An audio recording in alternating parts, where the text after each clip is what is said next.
Hal ini diperjelas dengan adanya pasal 7 Undang-Undang 35 tahun 2009 yang menjelaskan bahwa narkotika hanya berguna untuk kepentingan kesehatan, ilmu pengetahuan, dan teknologi.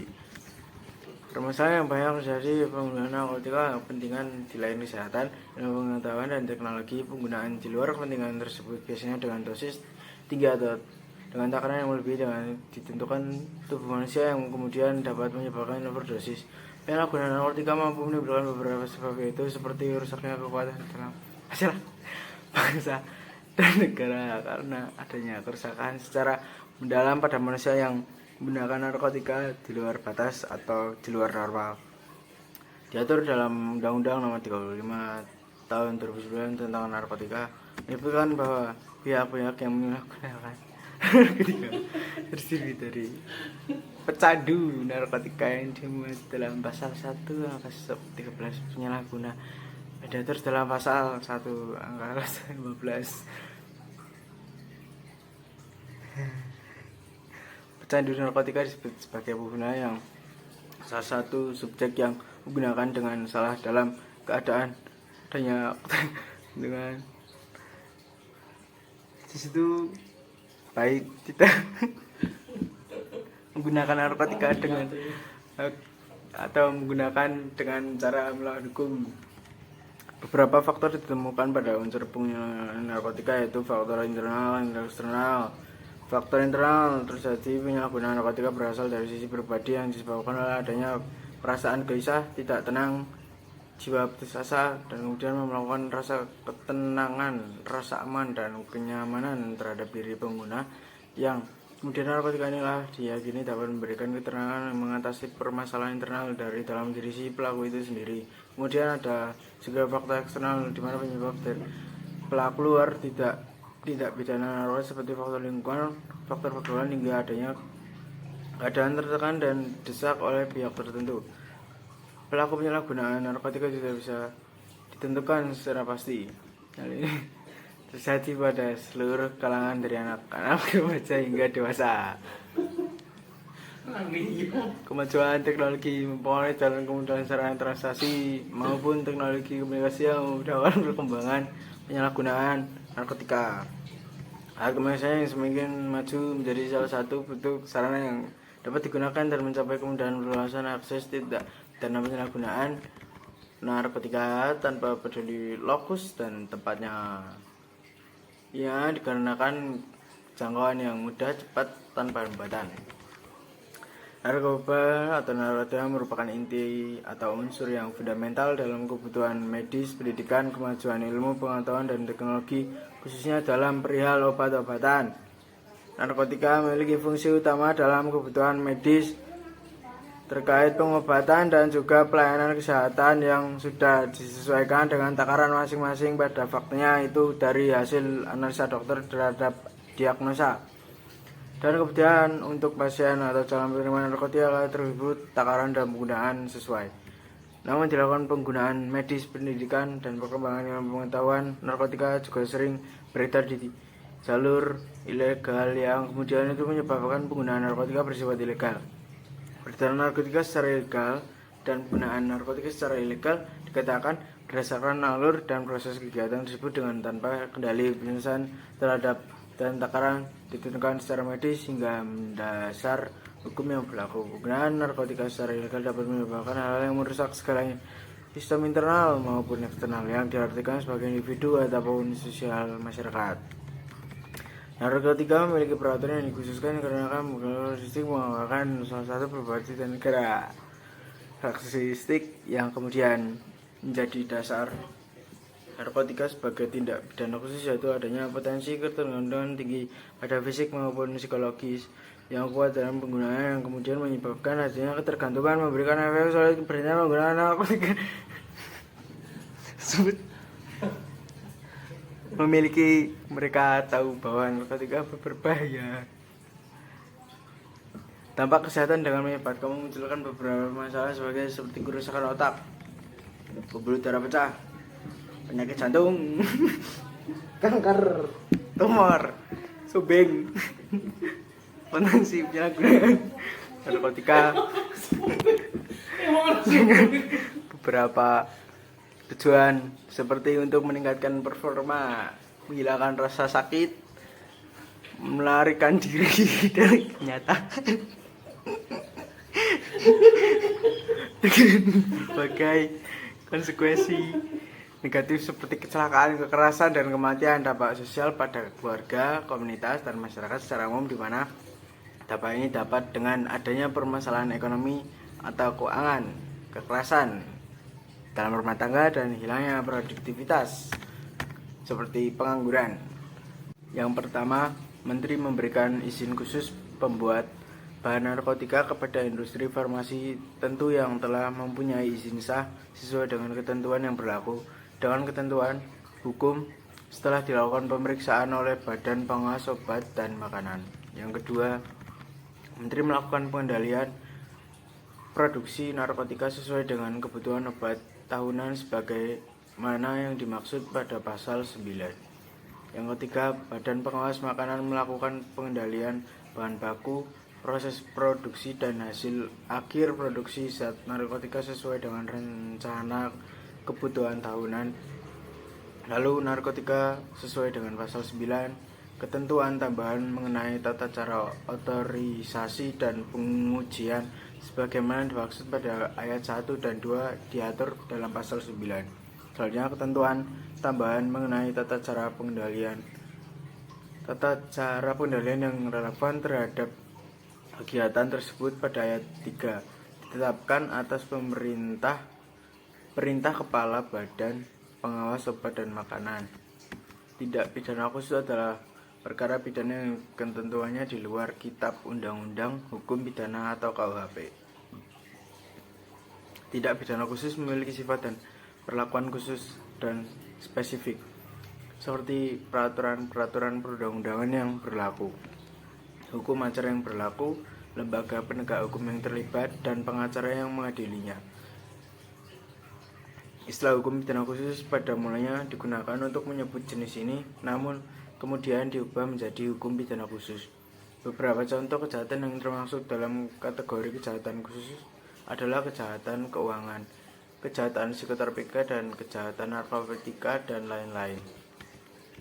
Tindak pidana narkotika merupakan salah satu tindak pidana yang serius dan memerlukan tindakan khusus dari para penegak hukum, pemerintah, masyarakat, dan unsur-unsur lainnya di dalam suatu negara. Pada umumnya, tindak pidana khusus narkotika tidak hanya dilakukan oleh perorangan, namun juga dengan sindikat rahasia yang terorganisir dan memiliki jaringan luas dalam menjalankannya. Narkotika ialah singkatan dari narkoba dan obat-obatan terlarang. Makna lain yang menjadi pengertian oleh Kementerian Republik Indonesia adalah NABZA, yang berarti narkotika, psikotropika, dan zat aktif lainnya. Kejahatan narkoba sudah masuk dalam international crime yang menggunakan teknologi dan kemajuan dalam kemudahan operasional untuk melancarkan perkembangannya untuk mampu mengakses dimanapun dan kapanpun. Jumlah kejahatan berada yang banyak menyebabkan pemerintah memunculkan Undang-Undang tahun 35 tahun 2009 tentang narkotika. Pasal 1 angka 1 Undang-Undang nomor 35 tahun 2009 memberikan keterangan mengenai pengertian narkotika yang berbunyi, narkotika adalah zat atau obat yang berasal dari tanaman atau bukan tanaman, baik sintetis maupun semi-sintetis, yang dapat menyebabkan penurunan dan perubahan kesadaran, hilangnya rasa, mengurangi sampai menghilangkan rasa nyeri, dan dapat menimbulkan ketergantungan. Yang dibedakan ke dalam golongan sebagaimana terlampir dalam undang-undang ini. Peraturan mengenai narkotika mengandung maksud yang menjadi dasar eksisnya Undang-Undang 35 tahun 2009. Undang-undang ini bertujuan untuk menjamin ketersediaan narkotika untuk kepentingan pelayanan kesehatan dan atau pengembangan ilmu pengetahuan dan teknologi, mencegah, melindungi, dan menyelamatkan bangsa Indonesia dari penyalahgunaan narkotika, memberantas peredaran gelap narkotika dan psikotropika, menjamin pengaturan upaya rehabilitasi medis dan sosial bagi penyalahguna dan pecandu narkoba, Dengan tujuan tersebut, maka menunjukkan bahwa narkotika tidak diperbolehkan untuk penggunaan tidak resmi atau di luar kepentingan tersebut. Namun penggunaan narkotika hanya diperbolehkan untuk maksud yang resmi dengan dosis yang benar. Hal ini diperjelas. Kemudian untuk rumusan masalahnya yaitu ada dua. Yang pertama, unsur apa saja yang terpenuhi pada Undang-Undang Nomor 35 Tahun 2009 dalam kasus narkoba Freddy Budiman. Yang kedua yaitu bagaimana penegak hukum berperan terhadap kasus narkoba Freddy Budiman. Kemudian masuk pada pembahasannya. Freddy Budiman merupakan gembong narkoba yang pada awalnya ia hanyalah narapidana yang dipenjara karena kasus kejahatan jalanan. Setelah masuk ke lembaga masyarakatan atau lapas, Freddy malah bertransformasi menjadi bandar narkoba.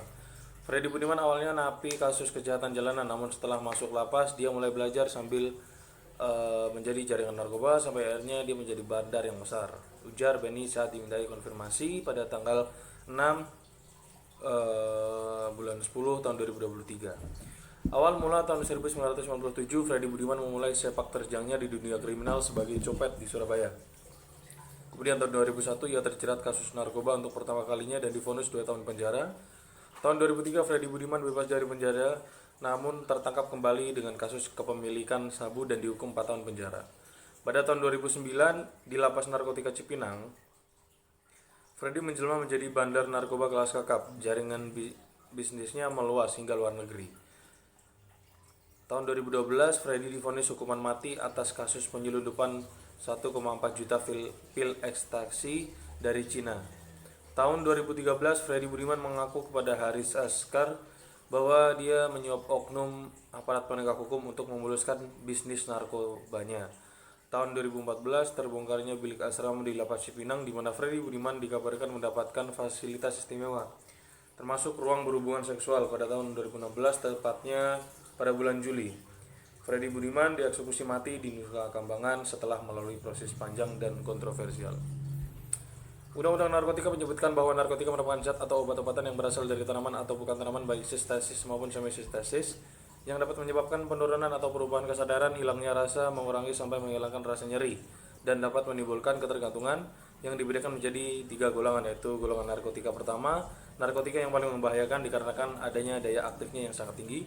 Narkotika golongan kedua yaitu narkotika yang memiliki daya aktif kuat tetapi bermanfaat untuk pengobatan dan penelitian. Narkoba golongan 3 adalah obat yang kurang menimbulkan ketagihan. Undang-Undang Nomor 35 Tahun 2009 membahas mengenai narkotika. Undang-undang ini bertujuan untuk menjamin ketersediaan narkotika yang diajukan untuk kepentingan medis atau kesehatan, ilmu pengetahuan, penelitian, mencegah, melindungi, dan menyelamatkan bangsa Indonesia dari penyalahgunaan narkotika, pemberantasan peredaran gelap narkotika dan prekursor para narkotika, dan menjamin adanya peraturan terbagi sebagai upaya rehabilitasi medis dan sosial bagi penyalahguna dan pecandu narkotika. Berdasarkan pasal 114 ayat 1, pidana yang dapat dijatuhkan terhadap pengedar dan kaki tangannya adalah pidana penjara seumur hidup atau dengan pidana penjara paling singkat 5 tahun dan paling lama 20 tahun dan denda minimal 1 miliar rupiah dan maksimal 10 miliar rupiah. Padahal dalam pasal 114 ayat 2, apakah muncul terbukti menguasai tanaman yang beratnya lebih dari 1 kg atau menguasai lebih dari 5 tanaman, dijelaskan secara rinci. Batang pohon atau bentuk bukan sayur yang beratnya 5 gram, pelakunya diancam dengan pidana mati, pidana penjara seumur hidup, atau pidana penjara paling singkat 6 tahun dan paling lama 20 tahun. Dendanya paling banyak sebesar ditambah sepertiga sebagaimana dimaksud dalam ayat 1. Gembong narkoba Freddy Budiman diberitahu bahwa dia telah memasuki ruang isolasi untuk persiapan eksekusi orang tewas. Indonesia bersatu mendukung hukuman mati, meski ada yang berpendapat hal itu tidak tepat. Salah satu terpidana yang dikabarkan kuat masuk daftar eksekusi adalah Freddy Budiman. Alasan pengedar dapat dikenai sanksi pidana dan hukuman mati yaitu karena pemerintah Indonesia menggolongkan narkotika sebagai kejahatan yang tidak normal atau tidak lazim dan diatur dalam pasal 111 sampai 148 Undang-Undang Nomor 35 Tahun 2009 tentang narkotika. Pengedar termasuk pelaku kejahatan yang melanggar hukum dan berlaku. Kemudian pelaku mencari keuntungan dari korban yang melanggar hukum, memutus rantai jaringan distribusi ilegal, kemudian dapat merugikan generasi bangsa dan juga membahayakan kesejahteraan orang banyak. Berbeda dengan sanksi yang mengancam pelaku perdagangan orang, pelaku kekerasan dan pecandu yang dilarang oleh undang-undang berikut. Bagi pelaku kekerasan dan pecandu, penyakit kecanduan menjadi penyebabnya.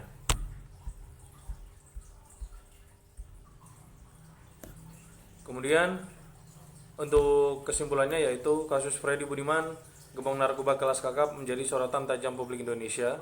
Kemampuannya mengendalikan jaringan bisnis haramnya di balik jeruji besi lapas Cipinang. Berdasarkan uraian pembahasan, maka dapat diambil kesimpulan bahwa Freddy Budiman telah terbukti secara sah bersalah atas tindak pidana tanpa hak atau dengan melawan hukum, menguasai narkotika berdasarkan Undang-Undang Nomor 35 Tahun 2009 Pasal 112 Ayat 2, Pasal 113 Ayat 2, Pasal 114 Ayat 2, Pasal 132 Ayat 1. Dasar hukum utama dalam kasus Freddy Budiman adalah Undang-Undang Nomor 35 Tahun 2009 tentang narkotika.